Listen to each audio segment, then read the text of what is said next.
Well, how would you like to get 700 bucks real fast to solve some kind of financial problem? Oh, we've all had times like that, right? And we're looking for the money. Got no strings, no payments, no interest rate, no loan, just money that we don't have to worry about again because we're in tough times. And what happens is we go to the internet, right?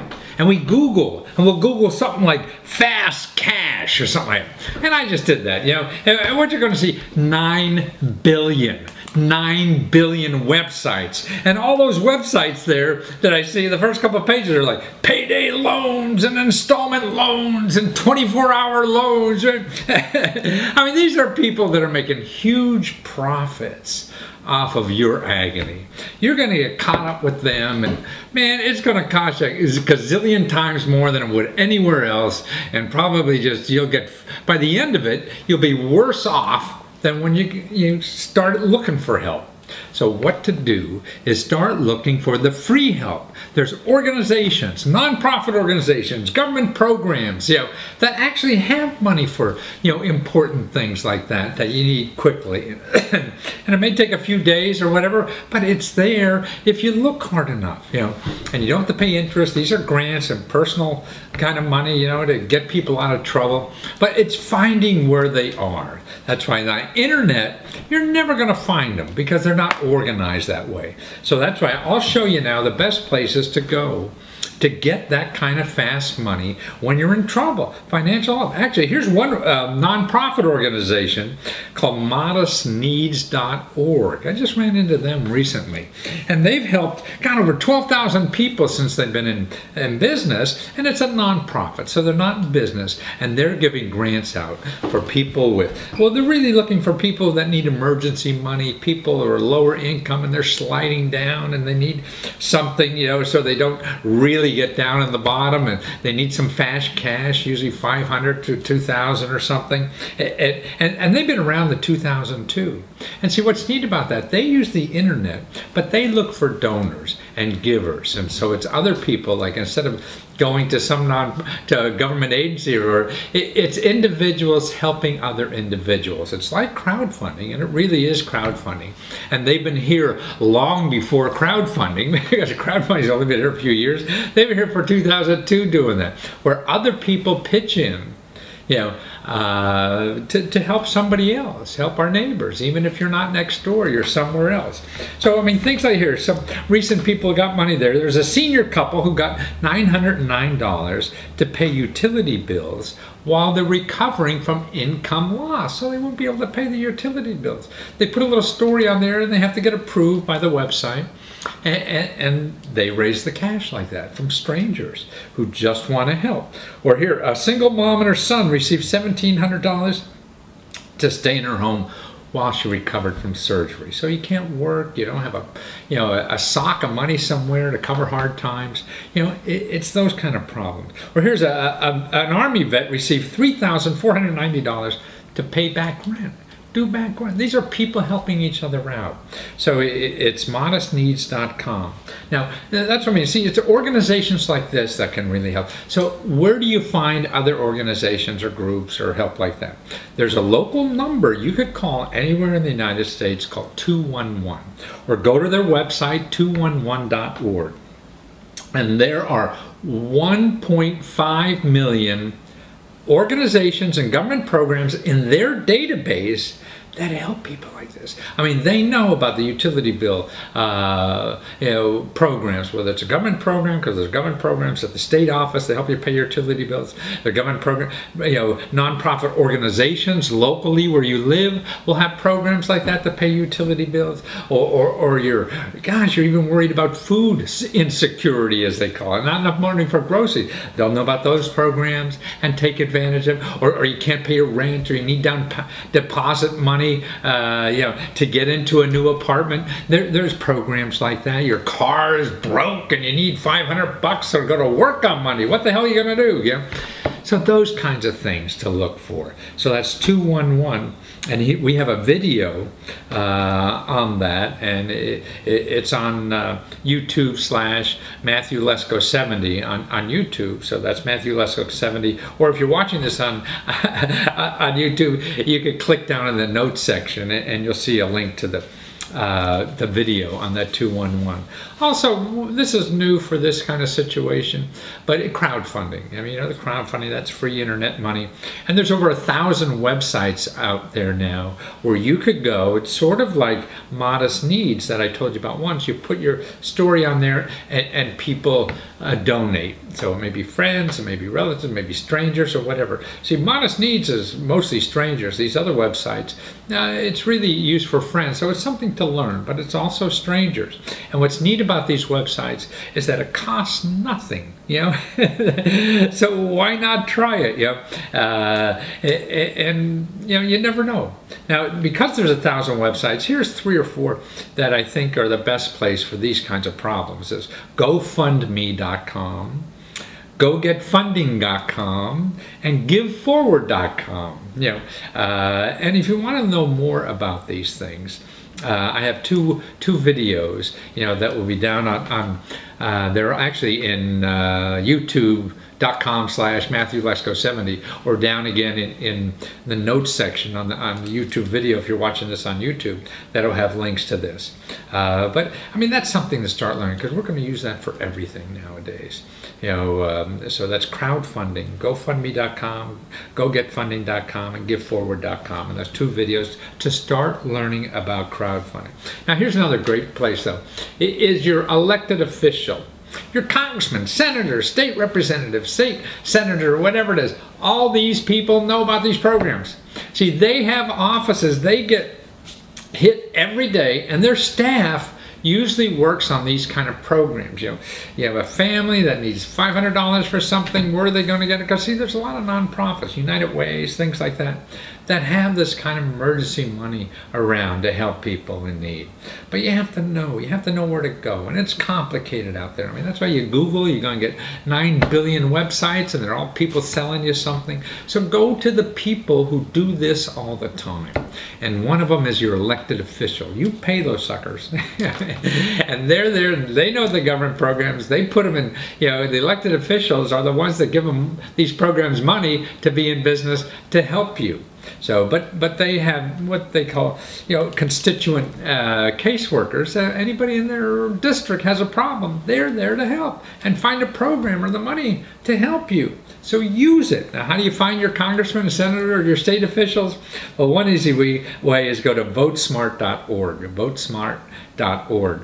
And that's a good way. You put in your zip code, and you'll find who's locally, and you try them all. You got 2 senators, a representative for the United States, and 2 or 3 state representatives.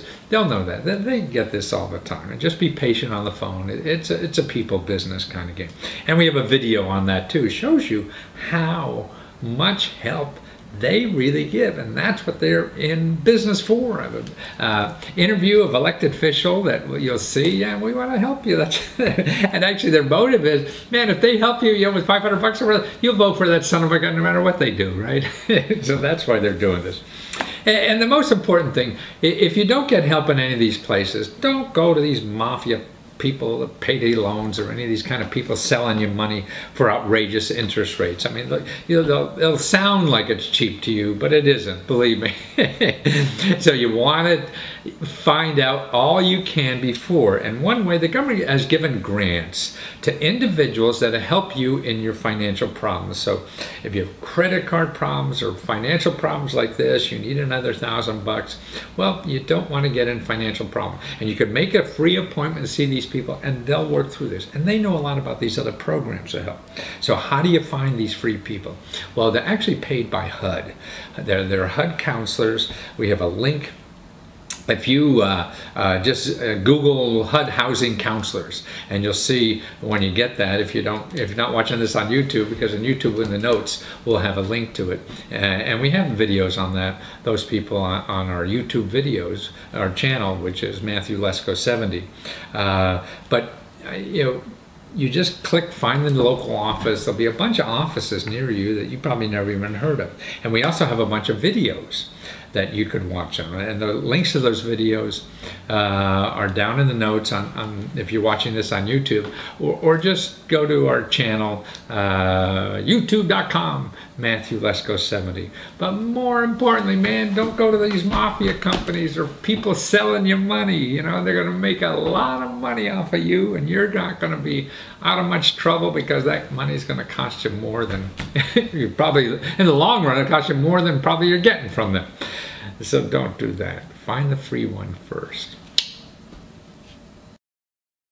How would you like to make more money than any high-tech worker? Actually, not any high-tech worker, but the average high-tech worker. You can make more money than any of those people, you know, and do it without an education or without background training and special skills. And here's the kicker. Plus, your boss will help you get a brand new car. That's right. They'll help you get a car, right? And this is happening now in the ride-sharing industry. You know, okay, now people used to drive taxi cabs, and they still do. Now, the average taxi cab driver now makes about 30 grand a year. That's it, you know. So it was a job that people got when they couldn't get anything else because it wasn't safe, you know. You're worried about getting paid by your customers. You worried about safety, you know, who you're picking up on the street and things like that. Well, now there's a sexy way to do all that thing. And you know, this stuff is called ride sourcing. And one of the bigger companies is Uber. And they're just taking over the world on this. And people who work for them are making like $90,000 a year. The average in some cities are like $75,000 to $90,000 working a 40-hour week. You know, it's incredible. It's changed the whole game. You know, people are making that and even doing that part-time. So it's a great little part-time job. And then plus you get financing for a brand new car. Because see, you have to have you can't have too old of a car. So where they have needs, see, they have these financing programs up there in the cities that they have. You know, they're really hurting for people because this is a growth industry. It's really taking off. And there's about I forget now, it's like about 22 cities, you know, that they'll finance your car in. They're in about 140 cities. They're all over. And there's two other companies that do basically the same thing. So they're around too, and they're called Side.cr, and the other one is Lyft.com. But here's what people like Uber will give you. Okay, the drivers get, you know, $75,000 to $90,000, you know, in some of these big cities, and you can work full-time or part-time, making more than a high-tech worker. And here's the other thing. All your passengers are already registered by the company. So they have to fill out a form and an application and a credit card and everything beforehand. And then see, you have an iPhone or a phone, and they help you get one of those if you don't have one. And so you see where a ride is going. Okay, this guy needs somebody, well, do I want to do it or not? So you decide. See, and the company already has their credit card, so you don't have to worry about getting paid because they send you the fare with a check, I mean with a tip and everything in it. So you decide how much you want to work, when you want to work, you want to take this ride and things like that. And see, the thing is, for the customer, it's cheaper than a taxi most of the time. See, and it's more convenient. So that's why these companies are growing, you know, and it's incredible. And actually, for the new cars, I mean, they arrange financing, they get bigger deals, because see, just think, if you're making $90,000 with your car, anybody's going to give you money. Like one of the people who were working with Uber on this thing, they had 300 applications and they only refused 2. You know, and I was reading a story about a guy, an immigrant from Mali, Africa. You know, he was working a regular taxi. He said, "Ah, no, I did this," and he was able to get, you know, a brand new Toyota Camry. You know, and make a heck of a lot more money doing this kind of thing. And as I say, this is a growth industry. People are doing it, particularly in urban areas or not urban areas. It's booming all over the world. You know, and there was a big study at the University of California why people are using these things and not the traditional sources. You know, and it's really because of things that, number one reason, ease of payment. See, it's easy. You get in a cab, you go, and you have to figure out the money. But when you get an Uber, so you put on your iPhone, you know, it's all on the web, you know, and the driver knows about it, and it goes to his account, the money goes in his account, and it's all they drop them off. That's it. And it's a short wait, because there's people all over the city, you know, just waiting around. You can be at home waiting, hey, that's a ride, I'll take that. and you go and do it and things like that. And of course the drinking thing, and that's why people use this and things like that. But here's, I mean, to me, one of the interesting things about this kind of company, I think, is that this is where our country's going. I mean, this is a huge company now. I mean, they say that this is worth $17 billion. That's the value of this. They have investors in this company and everything because it's growing so much. They think it'll even be like $200 billion, you know, in the near future. This is how companies like that. See, and the old companies are going away. They're not... You know, this is an old thing. I mean, just think an old company, a cab company, they had to buy cars, you know, they had to have all these employees to fool around with and everything like that. This company has just a website. That's it. You know, that's it. It doesn't own any cars, doesn't have any employees. Well, it has a few right on the website and things like that. And it's now worth $17 billion. Now, that's the value of Hertz and Avis together. So this one company that is basically a website is now as big as Hertz and Avis together. I mean, that's where we're going. But see, now there's an opportunity for entrepreneurs really to be drivers making decent money, $90,000 a year. So it's not like the old business. I had a friend in college, you know, he was a philosophy, getting his PhD. He used to drive cab in New York City while he was getting his PhD. Man, you know, he was scared as hell driving around New York City as a cab. So he would just go up and down one street. Here you don't have to have that worry. And you're making 3 times the money, you know. That's what's interesting. So it's a whole new world out there. You know, if you're not taking advantage of the new stuff, you're getting left behind and scrambling for the crumbs of the old economy. So get in there for the new economy. Hey, there's 90,000 jobs available right now for you to get extra money to pay for Christmas presents. Right? Everybody's running around, never had enough money for Christmas.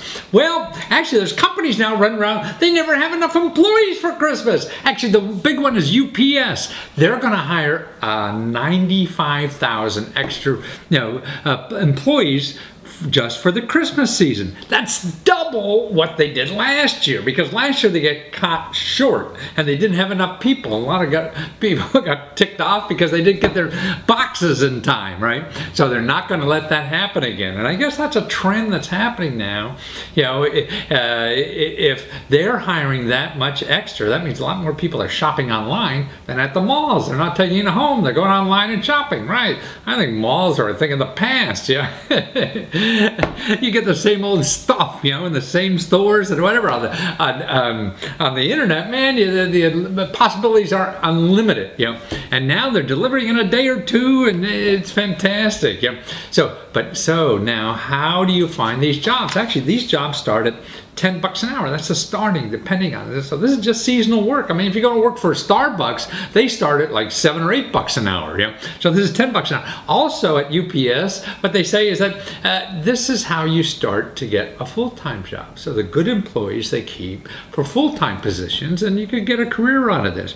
Now this will be the same with FedEx or any of these package deliveries. I mean, they're going to be hiring more, you know, over the holidays this year and not get stuck. Because if UPS got stuck, you know, and they're a big company, a lot of smart people working for them, they didn't know. See, the experts don't know anymore. that other companies like that are going to get stuck. So there are going to be a lot of jobs, you know, particularly in these logistic kind of companies, I think they call them now, you know, FedEx and UPS, things like that. So actually, if you go to upsjobs.com, that's how to apply for UPS. You know, and if you don't know where to go for jobs or extra jobs, go to the Career One Stop. That's careeronestop.org, and that's a government office where everything about employee, that's where they train for your new jobs, you get training money, you know who's hiring in the area, who's not hiring in the area, because a lot of these companies that are hiring seasonal workers will go through the government office, because the government will do the hiring and the screening and things like that for them for free. So they're going to know who hires like that. So it'd be worth your while to go to the careeronestop.org, find your local office, you put in your zip code, and the local offices that are all over the country, there's thousands of these things. Give them a call, go down and say, hey, who's hiring seasonal workers, in our area? And that's where you want to start applying now. Because, it's November, it's going to be right here. And then it's December and Christmas, and it's over. So you make good money fast, and they have more money for Christmas presents. Or keep it for yourself. Just be a selfish old guy like me. Keep it all yourself. Now, I didn't think this way when I was younger, and you're not going to think this way and maybe hate me when I say it. And I still even get trapped in not thinking this way. But I think getting an easy job is dumb. I mean, we never go to movies and enjoy, someone who doesn't do anything because life is so easy and he sits on the beach and does nothing, right? We never appreciate those slacker movies, some slacker doing nothing all day. I mean, maybe it's comical, but we don't aspire to be them. Who do we aspire to be? The guy in Star Wars or Iron Man or the Hobbit movies or something. People that are really doing things that are difficult and so hard to accomplish. But there's something in our mentality that for some reason we want to do something very easy all day. And to me, it's sort of like playing basketball against a 5-year-old. Sure, I could win, but what fun is that? Where's the fun in being so easy to win that you could just go with your eyes closed, win? You're not going to grow. I think we're here to grow. We're going to see how good are we? How good are you? What's inside of you to share with the rest of us? How much can you do? If you could run a touchdown every time you get the ball, that's going to get boring as hell, right?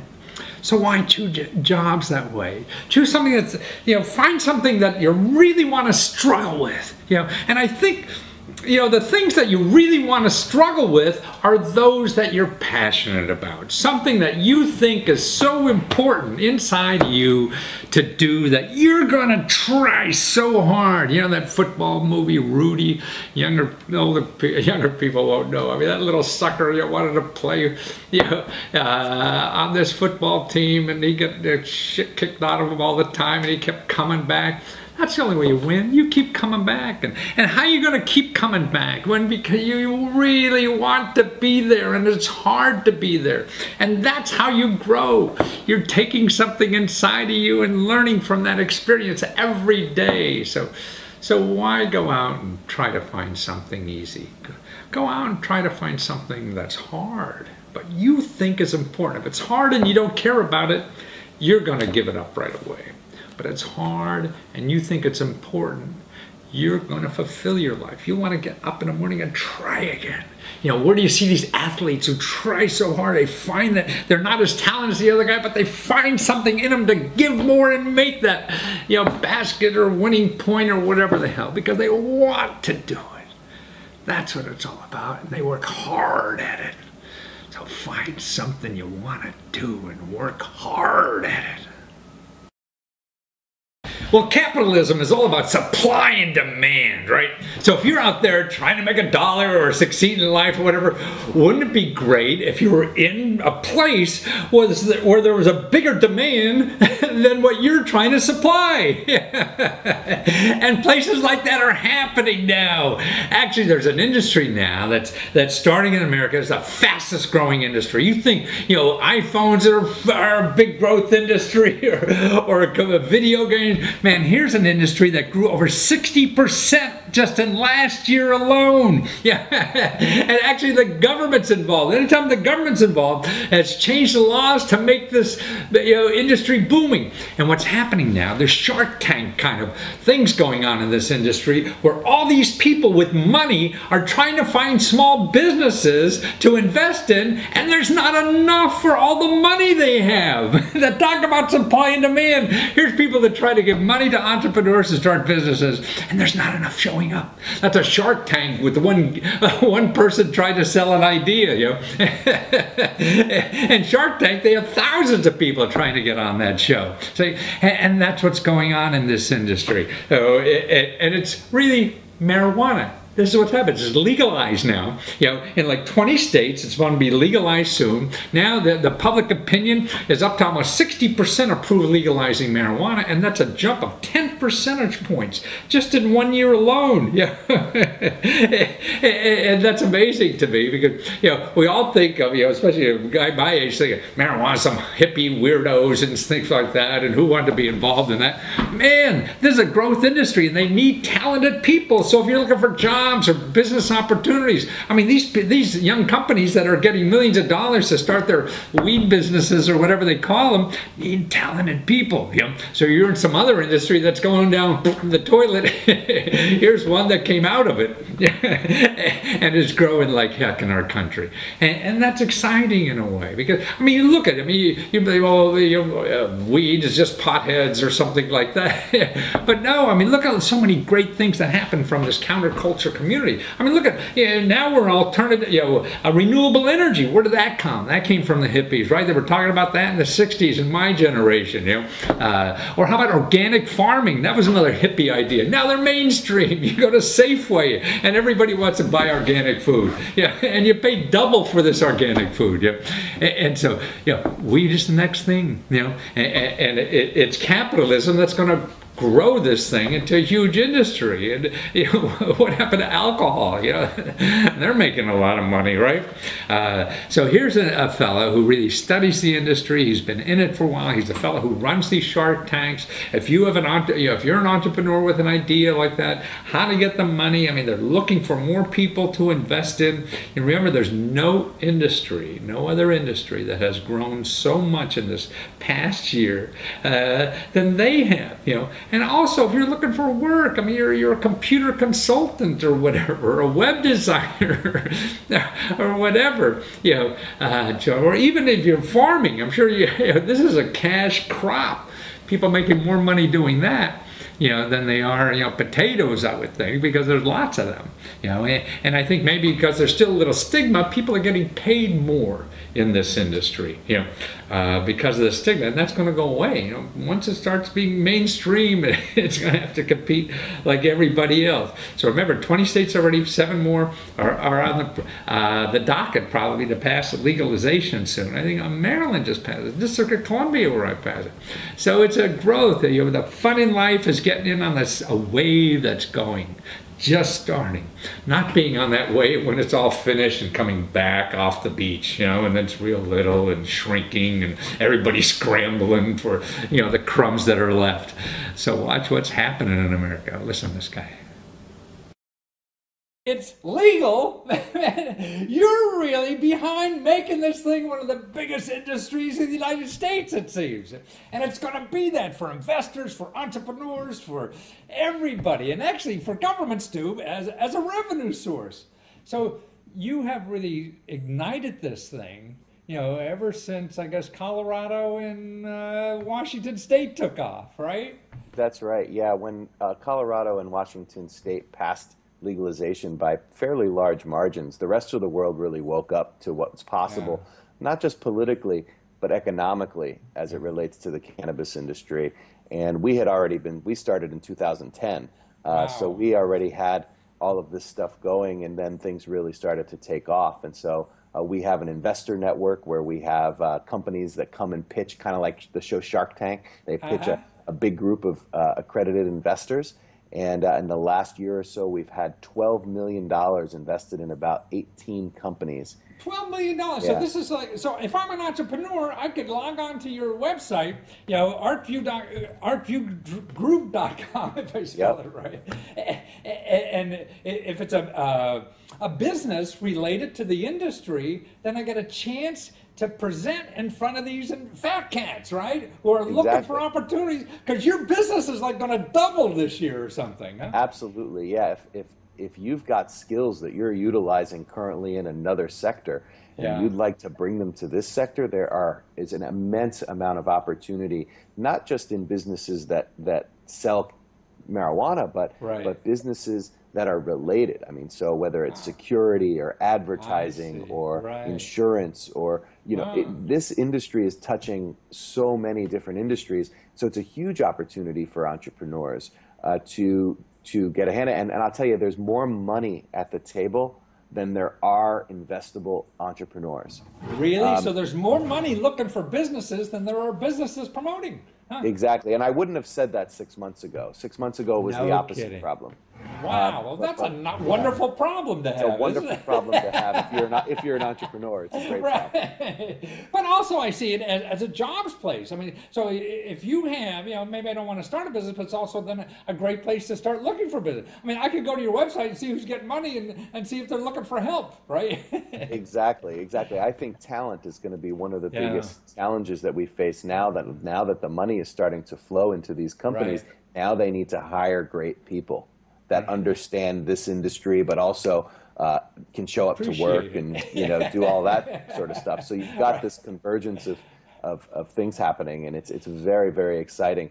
It's really one of the most exciting economic, cultural, and political stories of our time, and we all get to be here for it. On the ground floor. Yeah. I mean, there's nothing else really growing like, that's a bad pun, isn't it? But that is really taking off in this country anymore, besides crowdfunding, but that you're hooked up with that too. Yeah. But as far as, a product or something, I mean, cell phones are, starting to peak, and, what else is new that's going to do this?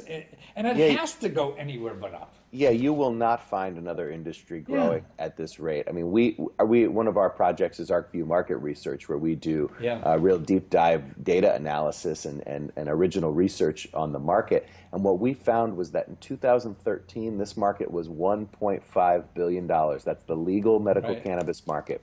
In 2014, if you include Colorado and Washington in there, it grew to $2.6 billion. Wow. That's a 68% increase in 1 year. You cannot find another industry growing that quick. There's nowhere. Everything else is shrinking, it seems to me. So this is one of the, and because, I mean, what's neat about something new, there's no rules yet. So if you get in now, man, it's like getting on the wave, and you just ride that sucker. And once it hits the beach, it's sort of boring. Well, and it's not just the opportunity. I know that you focus on economic opportunity, but I think a lot of people want to be involved in something that also means something to them, where they feel like they're doing something good for the world. And this is such a great industry because we're changing lives. We're making people free and helping with medical issues, and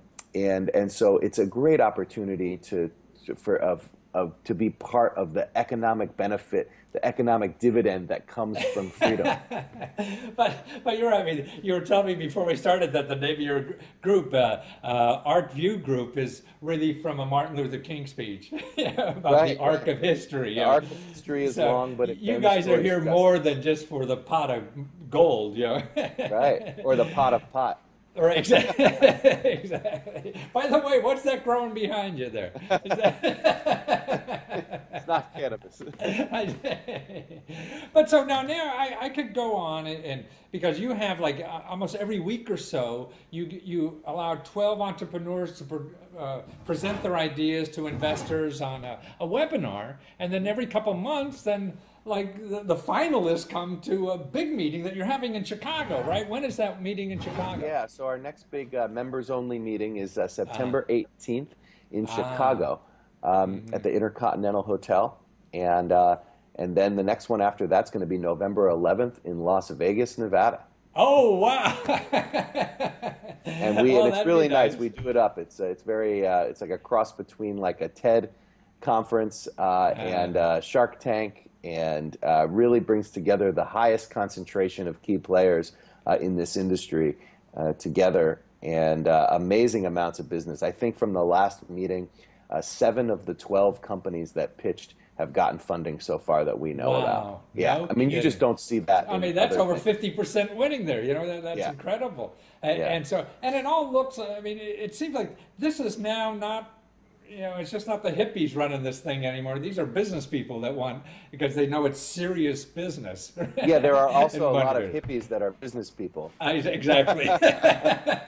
They're finding their inner MBA. Right? That's right. Well, but if you think about it, if you look at all the best business movements of the last couple decades, they came from the hippies. The hippies Yes. keep being right. I mean, look at Absolutely. renewable energy, right? Absolutely. Used to just Right. be hippies that were into that. Now it's a great business.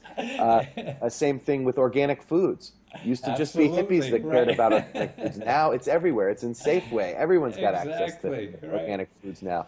And so, you know, if you want to get something done in this world, figure out how to make it profitable, and you can get it there. Exactly, and that's what they figured out. So follow the hippies; they know what's going on. Exactly. Yeah. Well, it's not a mistake. It's not a mistake that these things have risen up out of the counterculture. Right. All the best ideas come from Right. people who are thinking differently than the Right. mainstream. And then eventually the best ideas of all of those ideas bubble up, become mainstream, get access to everybody, and then that leaves the counterculture to think up new things.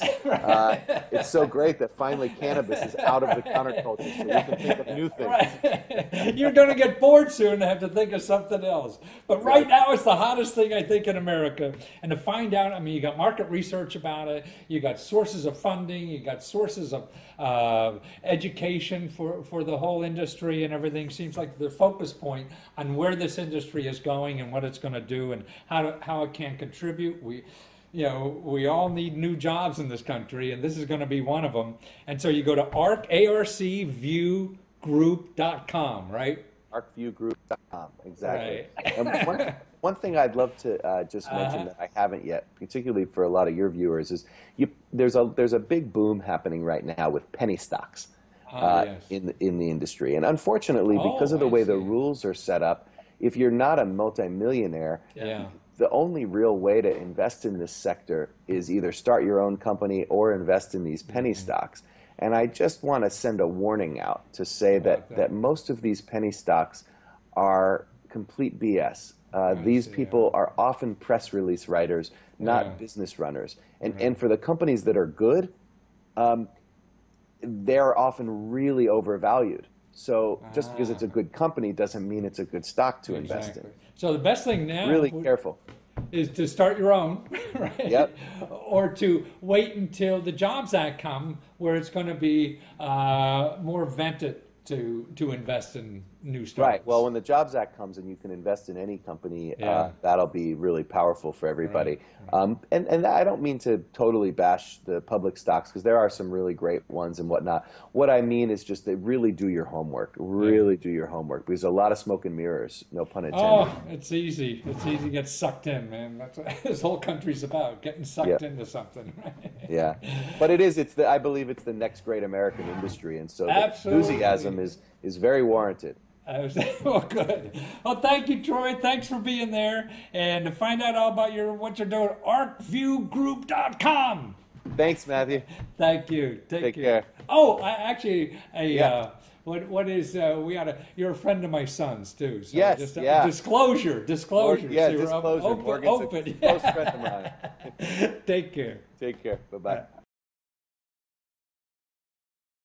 Well, if you're born out in the country somewhere and not in a city like me, you probably know what incubators were, right? I mean, incubators are they put little baby chicks, you know, and they're just starting to grow, so they grow into a big chicken. And I guess then Purdue gets them or something like that. But they do that, actually. They even do it for our babies, human babies in the hospital and everything. We have something similar. Well, now we also have it for companies, little businesses. You're an entrepreneur, you want to start something. There's incubators now around the country, to take care of you and give you what you need, expertise and money and things like that. And there's even special incubators for different kind of businesses. Now, here's a guy I want you to meet who started an incubator for people in the food business. You want to make cookies. You have a new bread idea. You want to start a restaurant or a catering business or a food truck, something like this. Well, this incubator program, and they're around the country, so it's not only the one I interviewed here, so check out your local area. And what they provide is a very reasonable place for you to go cook your stuff. You could just do it on the weekends or every day or whatever. Instead of hiring a kitchen, though, I mean, there's some kitchen rentals and things like that, but this is real for business. They help you with expertise on how to package your product, how to sell your product, you know, for a fraction of what you could do to go out and hire people and things like that, you know. And also what they do, they help you get money. They're hooked up with something called Kiva, which is an international group that gets money for small businesses in underdeveloped countries or even here. So they're one of the sponsoring organizations that can even get you money for your business. I mean, they're not huge, millions of dollars, but it's small, and you $5,000, $10,000, $20,000 kind of thing to give it. So that's what incubators are, you know. And you give them a monthly fee, and it's reasonable, you know, to do that, and you get all this equipment, all this expertise. And here's the kicker: they also get you business. Now we all, you know, if you like food, you're more interested in cooking food than selling food. So, but they go out because they have like 50 people now in their joint cooking place, in their incubator, you know, like 7,000 square feet or whatever they have there. So they get in their truck and they go out like the Whole Foods, Safeway, restaurants, all these kind of things, and sell all the specialty food items that are made in their incubator program. Now that's a deal, I think, because the hardest thing in any business is getting a customer. Man, you could go make the best thing you want in the world in your kitchen or somebody else, but if nobody's going to pay for it, you don't have a business yet. So that's what's neat about it. And a lot of us that are skilled in one thing are not skilled in the other. So if you're going to hire a salesman to go out and do that, as a small business, you don't have that. You know, that kind of money to invest in something like that. So an incubator program like this, and even for food, is a terrific idea. It's a young man who started right here in Washington, and he had a little cafe himself. And actually, I found out he played soccer with one of my boys when he was kids. Yeah, they both were children. And so this is what little soccer kids grow up to do. But this really helps other people. I mean, the food industry is a big growth. Specialty food items is growing in our country. You know, we're sick of the same old stuff, or the packaged stuff we get from the mass marketing food people. And this is really a great way for somebody that has a food idea, you know, or a catering or a specialty food. You think you could make the best, you know, salted nuts in the world or whatever. I have a friend of mine who made something called beer nuts. No, not beer nuts. I forget, it was beer something, beer pretzels, beer chips. That's it, my wife just told me. Beer chips. And it was right, it was the marketing, that's the key. So that's what they're good at. So watch this, all the help in the new economy is there now to help you succeed. So start using this stuff, watch. Well, Jonas Singer, man, with UnionKitchenDC.com. Man, and when people are going to watch this, man, if you're a foodie, you're going to eat your heart out, aren't you? Because you set up this, you know, Union Kitchen DC. Now anybody who's got a bug or a spark to get in the kitchen business or a food business, you make it easy as hell, don't you? and cheap as hell. And you get business for people. You get stoves for people. You give them a place to work. You teach them the business. Everything you want to know to get in the business, and you're the guy. That's right. I mean, you know, we at Union Kitchen are trying to lower the barriers to entry for folks so they can get in, grow their businesses, grow culture in the city, and, you know, pay themselves for doing it. And you just started the food business a couple of years ago in your Blind Dog, right, cafe you have down in Washington, D.C. But this thing, you have 50 people now that are, you know, are doing food business out of your, what do you got, 7,500 square feet of people doing it? That's correct. Yeah. That's correct. So we have 50 different members now. So that's what we call the businesses who operate out of our space. And there are food trucks and caterers, bakers, butchers, beverage makers, packaged food producers. And so there's 50 different businesses that call Union Kitchen home and run their operations out of our business. And we provide them with added value services, helping them with, you know, connecting with services they need, purchasing food at cheaper rates, and really bringing their product to market through branding and marketing. And of course, our catering and distribution services as well. Well, I mean, can't disagree, but you have a chance to get my cupcakes in the Whole Foods or something like that, right?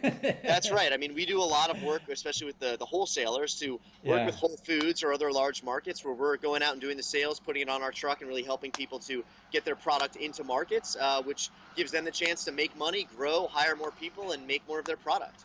No, it's wonderful because I've heard of kitchens that were available before. You know, if you didn't want to kick, you know, in your own kitchen, that you could rent and share kitchens, you know, for commercial use. But you're doing more than that, man. You're giving people business and also helping people find money. I mean, you're hooked up with some like Kiva locally here. I mean, domestically to get small loans at no interest, really, right? That's right. You know, we work with a group, as you mentioned, called KivaZip.org, I believe is what they're called. And we've now done about 16 different loans with KivaZip, where people are able to go on, get interest-free loans that helps them to access capital that's necessary for buying equipment or hiring people or investing in packaging. And those little drops in the bucket of $5,000, $10,000 go a really, really long way to helping a small startup business, you know, find stability and grow and sustain their operations. So do I have to, I mean, you have levels of membership, it sounds like, you know, and just to like start getting into it, I mean, do I have to, you know, give you my first kid to start or what's like a beginning price to get into? Yes, we have two main kinds of membership. We have a nights and weekends membership and we have a full-time membership. You know, the pricing starts at about $800 a month, which covers everything and unlimited access to the kitchen during those hours. And so, you know, it's pretty affordable. It's much cheaper than what you would get, you know, trying to have your own facility or even sharing space with someone else in a church basement. And it really provides folks with the full suite of services necessary to run their business. And the memberships are, you know, they're flexible and they're accommodating to allow people to run their business the way they see fit without too many constraints. Well, I mean, that's it. I mean, to me, it's the mentoring that is probably the most important thing. I mean, you have an idea for cupcakes or candy or whatever, and there's 1,000 things you never thought of that you guys are around. I mean, we are certainly not the smartest people in the world, but we, you know, have now worked with about 80, 90 different businesses that have come through our kitchen. We own our own cafe, we own our own bakery. So we have a really extensive, you know, just level of experience with all of the different moving parts that it takes to be in the food business. So, you know, I think just being able to provide that experience and give people insight into what they can expect really helps to drive people forward and avoid some of the pratfalls that often hamper small businesses. But it also seems like this is a growth industry, you know, specialty foods, you know, small markets. Everybody's not, you know, like Wonder Bread, you know, you don't make it for everybody anymore. The specialized markets, it seems like, you know, the growth business for you and people are interested in doing specialty food. And now they have a way to get into the business like you know, because of you. Yeah, I think the trick is finding a way to make specialty foods, you know, how can you support a family making specialty foods, running a specialty food business? I think the only way it can is if the business can actually be profitable. And so our goal is to try and make that realistic by bringing efficiencies and consolidating costs so that people really can make great, local, wonderful products, but also pay themselves for doing that, which means the consumer's happy and they're happy and we're all better off for it. Well, I mean, you're leveraging the knowledge and the equipment and everything, and particularly the marketing. If each individual person, you know, you have 50 people, each had a marketing person, you know, they wouldn't stay in business. And so they got Jonas to go to a store and show them 50 products that they need, right? Right, and I think that's exactly right. There's so much more that we can all do when we do it together. It helps us all make more money and save more money. And, you know, just a little bit of collaboration, and really we're the organizing entity for all that. So there's nothing that's really rocket science about it, but it's a lot of hard work. It's a lot of proactive communication, and it's a lot of, you know, investing in ourselves that we're in resources to grow our own business as well as the 50 businesses that are members of the kitchen. But hard work is fun. I don't know why people think, oh, they don't want to work hard. Hell no. Yeah, you're going to play soccer against a 5-year-old, you know, you'll win. But if you're working your heart out and you get a chance to win, man, that's the fun in life. And that's what you're giving opportunities like this for people to find, you know, the passion they have for food, and you make it easy to take it cradle to grave, and also the leverage on everything that you have. You're doing it for one person or 50, so I might as well come to you and do it for a fraction of what I could do it for. And absolutely, that's the thank idea. you, Jonas, for being there and having this great idea for an incubator for people who want to get in the food business. Absolutely. Just call Jonas at Union Kitchen. This has been great. I appreciate the opportunity to speak with you and to bring some more attention to what we're doing at Union Kitchen. You bet. UnionKitchenDC.com. And there may be some, if you're not in the DC area, check out your local place. There's probably something maybe similar coming soon. Yeah, or call us up. We're certainly happy to help folks do the same thing in other cities. Wonderful. Take care, Jonah. See you around Thanks, town. Matthew. Appreciate it. Bye-bye. Well, I live in Washington, D.C., and I don't know if you live in an urban area or not, but if you're trying to find a parking space in an urban area, like I do a lot in downtown Washington, D.C., you're driving around streets, and you're looking down the street a little bit for that, empty space that may be in that street. Oh, that looks like one. You drive up there, and it's a driveway.